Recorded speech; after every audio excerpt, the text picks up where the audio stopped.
এটা ছিল অষ্টমীর রাতের ব্লগ। আমি তোমাদের সাথে অনেক কিছুই এখনও শেয়ার করে উঠতে পারিনি। পুজোর ব্লগ থেকে শুরু করে কালী পুজোর ব্লগ, সাথে ভাইফোঁটারও মাঝে অনেক কিছু চলে গেছে, কিন্তু আমি তোমাদের সাথে কিছুই শেয়ার করে উঠতে পারিনি।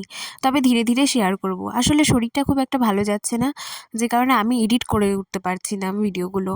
So hello everyone, welcome to my channel. আমি ঋত্বিকা। আশা করছি তোমরা সবাই খুব ভালো আছো, আর আমিও বেশ ভালো আছি। সেদিন আমরা প্রথমেই চলে গেছিলাম চিত্তরঞ্জনে। আজকে সেরকমভাবে ঘোরার কোথাও প্ল্যান নেই, জাস্ট চিত্তরঞ্জনে এসেছিলাম, কয়েকটা ছবি ক্লিক করি, ভিডিও করি, এবং আমরা সাথে কিছুক্ষণ বসেও ছিলাম।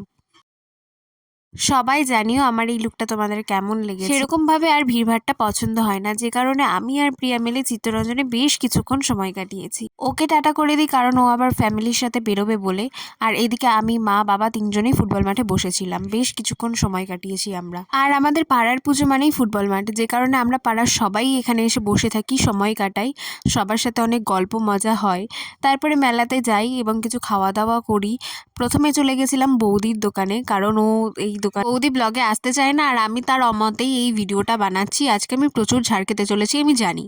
তারপরেও আমি তার দোকানে বেশ কিছুক্ষণ আড্ডা দেই, দেন আমরা বেরিয়ে যাই। বৌদি আসলে আমাদেরকে কিছু খাওয়ায়, যেমন কি papdi chaat, ice cream. So that's it for today. Next ব্লগে তোমাদের সাথে খুব তাড়াতাড়ি দেখা হচ্ছে। ততক্ষণের জন্য সবাইকে টাটা।